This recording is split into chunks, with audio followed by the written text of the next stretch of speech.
Welcome back to another top shelf review. Today I'm checking out the MMS592 Shoretrooper squad leader from Hot Toys.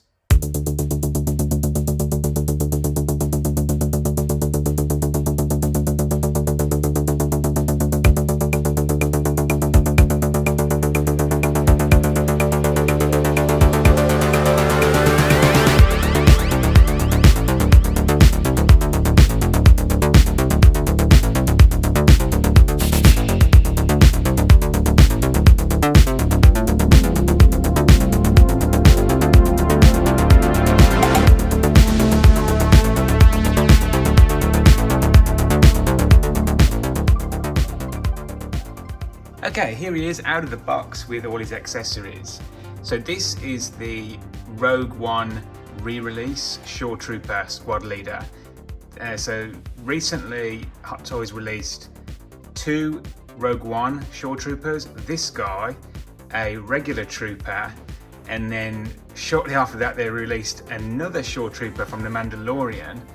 But a few years back there was also a Rogue One Shoretrooper. That original Shoretrooper goes for mega bucks on the aftermarket. I really wanted it but missed out, so when these dropped recently I had to get one.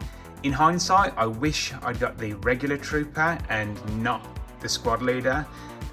However, there's not much differences. He comes with a few pouches, and I just think that's a nicer figure. But to be fair, I think they're all pretty much the same, and Hot Toys have been a little bit naughty in my opinion, because it's definitely a re-release. Looking at the original Rogue One figure, there's only some slight differences with the paint application, not many differences with the accessories at all, and as you can see, the accessories are super light. If you exclude the hands, he pretty much comes with one accessory, and that being the gun. Anyway, let's get started. So, like most Star Wars figures, he comes with this face plate. These are quite nice. I don't really display them on my figures, but they're nice to have. He also comes with this, I'm not really sure what it is. I think it's like a cradle for the name plate on the base. I don't really know why they've bothered to include that. I really don't understand it. And then the main accessory, his blaster rifle. It is actually very nice. It's a solid plastic. It doesn't have any moving parts on it, but it does have nice detailing. There's some metallic dry brush effect going on there to make it look quite weathered. And then you have the cloth strap. So look, it's a nice blaster. And then his hands, a left and right trigger finger hand. Very nice sculpting, a leather glove look, and then the battle damage or weathered effect on the armor. Two open hands, and then the fisted hands, and that's your lot. Obviously the base. So super stingy when it comes to accessories here. This guy could have come with much more, but he didn't. So that's it for accessories. Okay, so let's take a closer look at the outfit. For me, this is where the figure is a standout. I really like the look of this figure.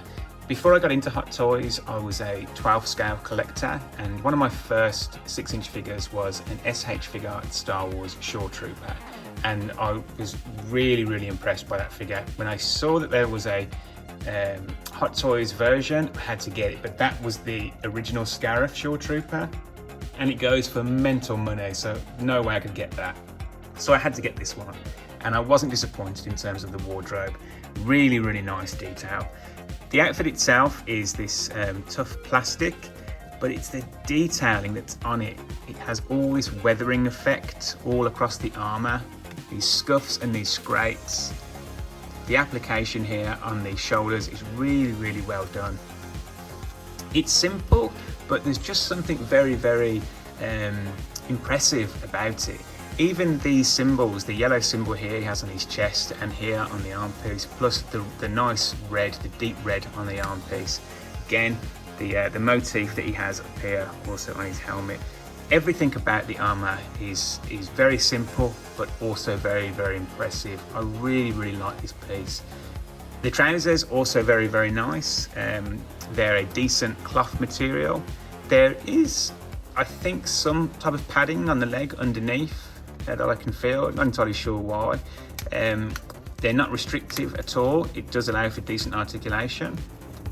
Down to the shin, again, this tough plastic shin guard. Really nice weathering continued down here. And then the boot is all sculpted. It's a tough plastic. It does look a little bit strange to see that type of boot print. I don't know why. I mean, you'd expect to see that on just regular boots, but when you think of the Star Wars figure, I don't know, you just don't really think that would be on their sole, or at least I don't. And the belt is an elasticated belt, and he has these pieces that actually do just clip on and off with some Velcro. But why? They didn't give me any other accessories. Again, missed a trick there. They could have given him an interchangeable strap. They've been considerate enough to make it Velcro, so why not? I really don't know why they didn't. But for me, the reason why I should have got the Shoretrooper and not the squad leader is this, for lack of a better term, skirt that he's got going on. Nothing to do with the design. The tailoring's very nice. It feels good. It just looks weird, in my opinion. It just looks odd. I much prefer the original Shoretrooper, and in the re-release that has this big pouch that attaches to his belt. So in hindsight, I should have got that one. But apart from that, the look is very nice. Okay, so next up is the articulation. So Hot Toys have actually been quite considerate when it comes to articulation. They've designed the armour so it doesn't hinder it too much. And what I mean by that, if we look at these armour pieces on the shoulder, they're actually on an elasticated strap. And these pieces around the bicep and on the wrist, these are all movable. So it doesn't hinder the articulation too much. So at the shoulder, he gets a decent amount to about there. And also, in terms of the design of the suit, there's this meshing material which allows for a bit of give underneath. At the elbow, again, just adjusting those pieces, a decent amount of articulation, and then just your standard swivel peg at the wrist. At the waist, you're not going to get much because of this piece of armour here, but I guess that's to be expected. There is some slight ab crunch,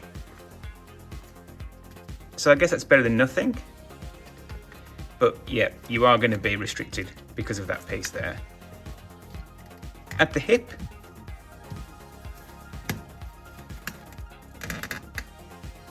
again, a good amount of articulation. It's not hindered too much. Mine is quite new, so it's still very tight, but you don't get too much restriction from the trousers.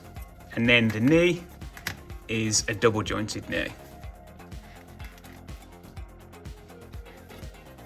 And then finally at the ankle, a lot of motion at the ankle. So, all things considered, the articulation is very good.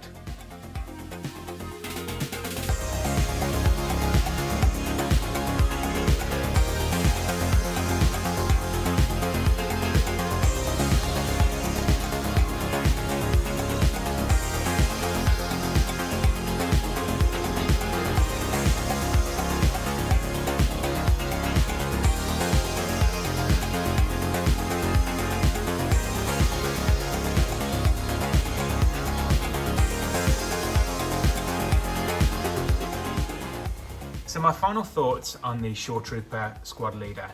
I have to say, I'm really pleased that I've got one in my collection. Looking at the exorbitant price of this Scarif Shoretrooper from Rogue One, had I paid that, I'd be in tears, because I had a look at it and it comes with pretty much the exact same accessories, and frankly, it's just not enough. This figure, although it is considerably lower in price, it's still no excuse. They could have put something else in here. He is a squad leader. How about a pointing hand? How about a grenade, a sidearm, a pouch, something? Because of that, I have to say that I'm very disappointed. However, in terms of the articulation, really nice. The wardrobe, fantastic, very movie accurate. Articulation is good considering, and I would always be wondering what this would look like in hand, and now that I have one, I can recommend it, but I would probably wait and see if it goes down in price a little. So overall, it's a mid-shelf piece. I can.